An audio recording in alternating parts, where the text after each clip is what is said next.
Welcome, my friends, to another edition of the Heritage Wealth Planning YouTube channel. Just checking the mic there to make sure it's squared away. You notice my haircut. My wife cut my hair tight on the sides like I've always liked it, easy as heck to comb, just like that, and you're good to go. So today we're going to talk about a critical portion of retirement planning that you need to be very, very aware of that I find a lot of people are not, and that's the required minimum distributions that you're going to be dealing with when you hit 70 and a half. Now, a lot of people, in particular, if you're 55 years old, you might just say, oh, that's way out in the way. I don't care that much, Josh. I don't really need to be planning for that. In fact, I've seen that happen more times than not. And I say, no, you're wrong. You do need to be planning for it, and you need to be planning for it right now. And let me share you why. So we'll just say, remember, we got Jane and Bob. Jane and Bob. So now I'm going to say Jane is working. She has $400,000 in her 401k right now. She's 55 years old.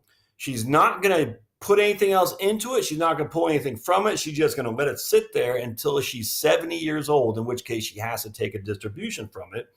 We're going to say she's going to get 6% a year on that money. And we're going to find out that her account, $400,000 at 6% a year, not putting anything, not taking anything out. When she's 70 and a half, essentially, and needs to take required distributions, she's going to have $958,000 in there. So what we're going to use then is we're going to use my friend who I know via the email, Mr. Pistolka. I think his first name's Dan, but a real nice guy out of California. He was like the CFO of the California Credit Union or something like that. It's just a great guy. Lots of spreadsheets that he has available for free for you. Tons of stuff that way over my head. I mean, just future value, bank interest, and leap years, and just mortgage loan pool pricing table with CPR, CDR, and loss severity.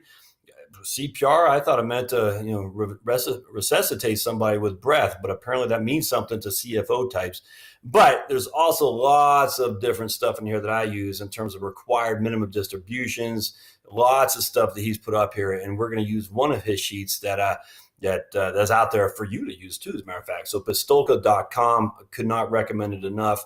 A CFO in a bank, they need to know everything under the sun from how money works. CD rates, maturities, mortgages, and all that. I mean, just the brain power that goes into that just boggles my mind, actually. But the fact that he puts it out there for all to see and it's free is just what a wonderful guy and just what a wonderful tool. All right, so we're going to go back to Jane. And remember, she started with $400,000 15 years ago. Now she's 70. What did her account grow to? Well, we already showed you that. I got to delete that. $958,000. All right, so she has $958,000. We're going to use this sheet to say what her required minimum distributions are based on that $958,000. Now, what we see here is that we have a RMD factor, 27.4, 26.5, and so on and so on. So in the first year, her RMD factor is divide the account balance by this factor, 27.4. And that gives us this amount right here, we'll just say $35,000. That's a 3.65% distribution amount, 3.65. So the next year, we take 1 divided by 26.5. She has a 3.8% distribution amount, roughly. And then the next year, 1 divided by 25.6, she has a 3.9%. So you can see it starts getting larger, the distributions amount, as you get older. Now, the irony of it, because she's getting 6% a year rate of return, and that's not crazy talk. I mean, if you're looking at retirement, you're probably getting, at that case, 65% in stocks, 35% in bonds. And, that's going to be, we're going to calculate that as a linear rate of return. Nothing's ever linear in the market. But in this case, that's all we can do, because this is what we got to base our required minimum distribution, in which we can base our potential for taxes on this amount right here. Now, the market goes up, market goes down. We're just going to use a linear rate of return because that's what the tax tables do.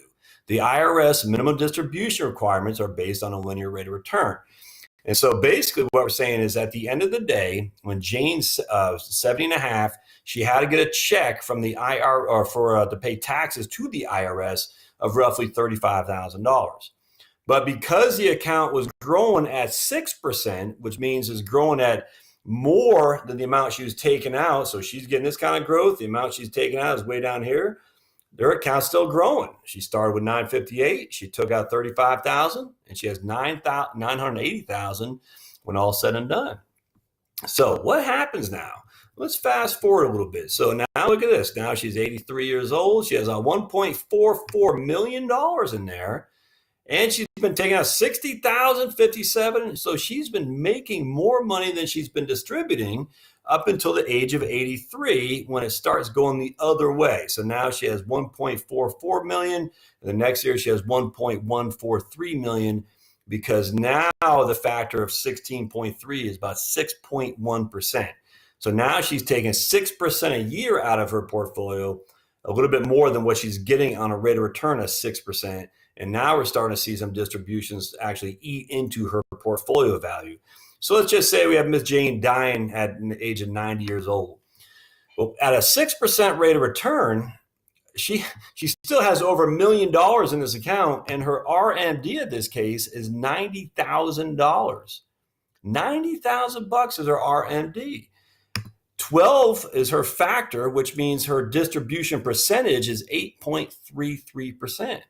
She has to take more than what her portfolio is growing in which to pay tax on that.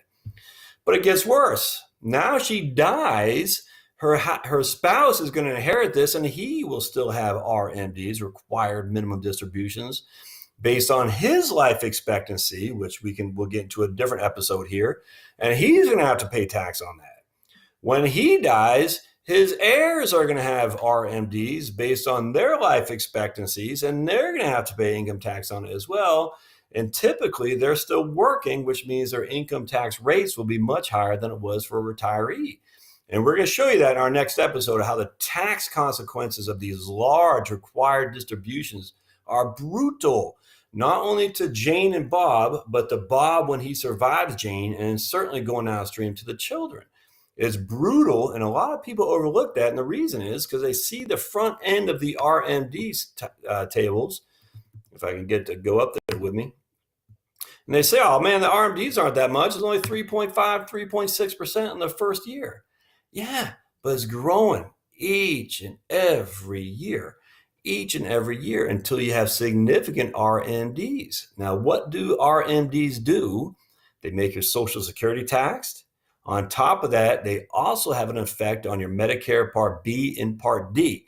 And again, this will be another episode. We'll talk about how just a simple RMDs of significant amounts combined with your Social Security income can really put you up against the wall when it comes to your Social Security taxation, income taxation, as well as your Medicare premiums that you have to pay.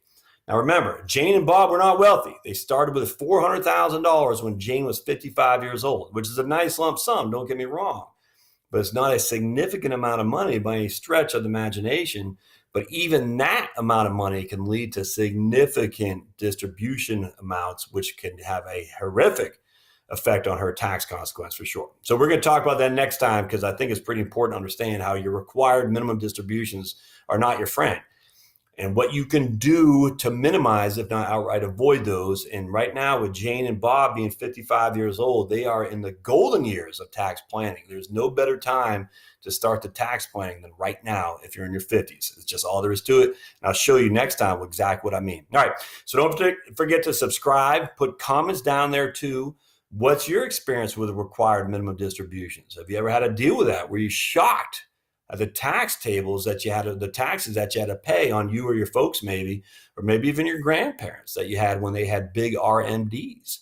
It's only getting worse as people live longer and longer and longer too. So you got to start preparing now, even though it's probably in the back of your mind and you haven't really worried about it or thought too much about it because it is so far down the road for you. But that time will creep up on you soon. Don't forget to hit the notifications button, the little bell there too, to be notified of future content. And we'll go into part 2 of this series next. I look forward to seeing you next on the Heritage Wealth Planning YouTube channel. Thanks.